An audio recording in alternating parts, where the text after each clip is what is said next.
Once, four junior monks were given a task to meditate silently without speaking for 2 days. On the evening of the first day, they lit a candle as it was getting darker. After some time, the candle flickered and then went out. Seeing that, the first one immediately said, "Oh no, the candle is out." Hearing that, the second monk said, "Shh, we are not supposed to talk. Can you two please keep quiet? We have to meditate," said the third one. After all this, the fourth one laughed and said, "Ha, I'm the only one who didn't speak." They all had different reasons, but they all paid attention to something that was a distraction and not the task. Why is it a distraction? Because that candle took the focus away from what they were supposed to do. Had there been a wiser monk, he would have remained silent and kept meditating. I have seen this happen during matches. One of the batsmen gets out because of the wrong shot selection. The next batsman in the order is like, "Ah, why did he hit that ball?"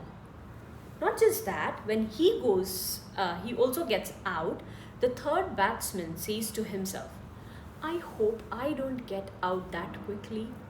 So when the third wicket falls, the fourth batsman goes in with an attitude that nobody could do it.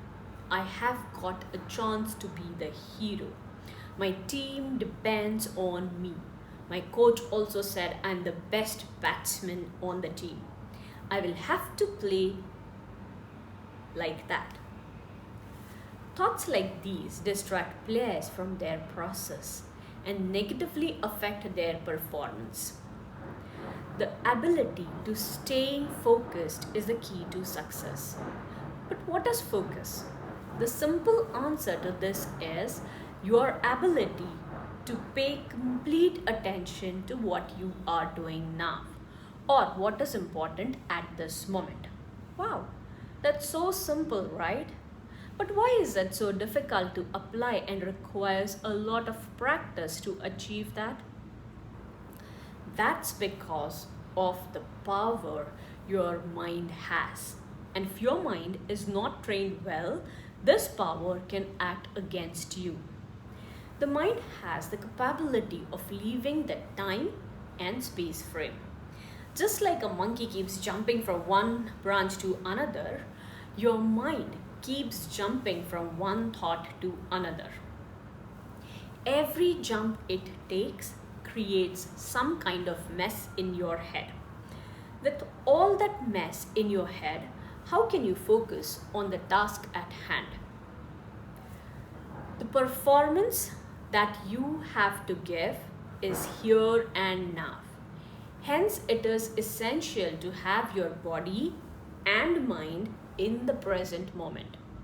Luckily, the body always remains in the present. So it's the mind that needs the training now. How do you train your mind? The mind has got the habit of going into the past and future. When it goes into the past, it keeps fretting over past mistakes and failures. With a sad mood and damaged self-image, it goes into the future and worries about the result by entertaining self-doubt, fears, and harmful thoughts. First, you teach your mind to clean up the mess it has already created. How to do that? We have seen it in the previous weeks. 2. You teach your mind how not to make that mess again. How to do that? Step 1.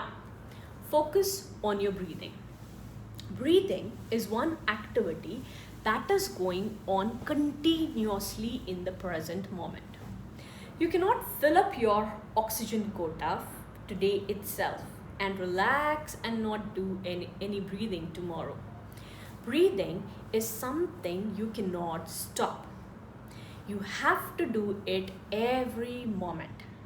Hence, you can control your mind by focusing on your breathing. It prevents the mind from jumping past to the future and helps you connect with your higher energy. The energy that enables you to perform well by giving you confidence. Focus on your breathing means paying attention to the incoming and outgoing breath. Your mind may initially drift away from this, which is okay. The moment you realize that it's gone away, bring it back and start focusing on the breathing again. Step 2. Shift the focus. Once the mind is in the present moment, shift focus to the situation, your role, and the thought required in that situation. To better understand this, we will divide the match day or a practice day into 3 zones.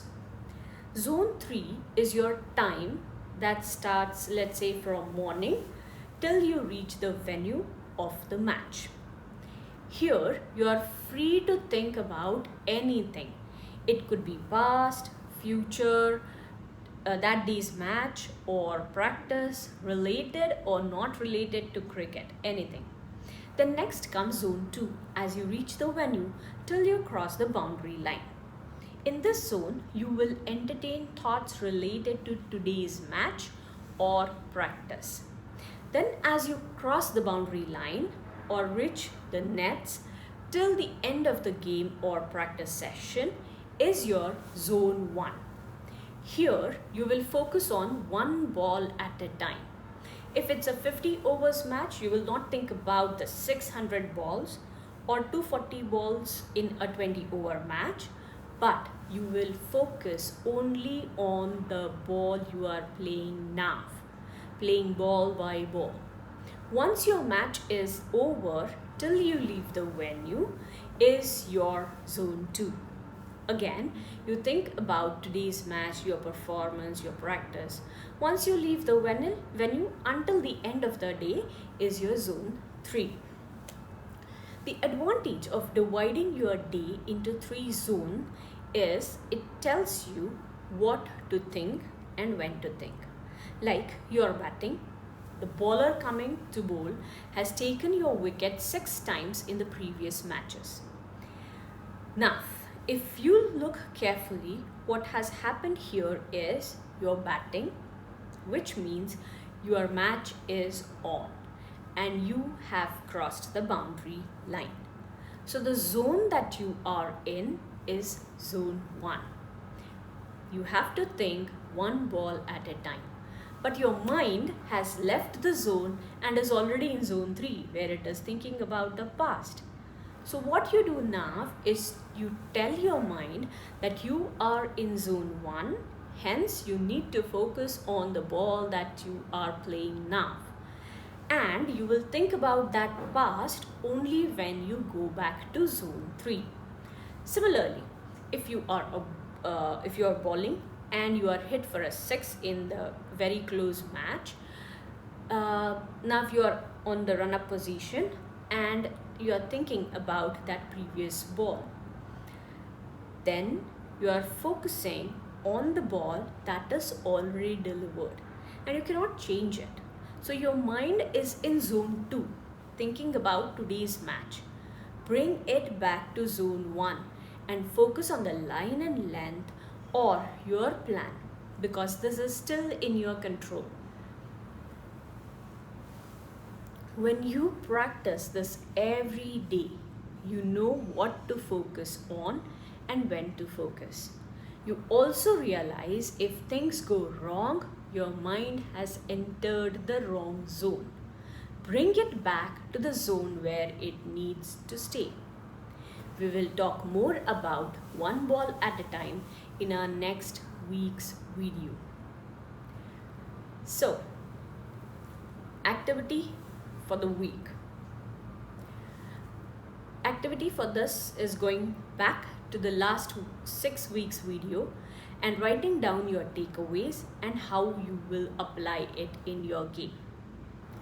Also, fill up the first follow-up form of Psychology of Cricket by clicking on the link in the description box. See you next week. Until then, love your game and enjoy your game. Thank you.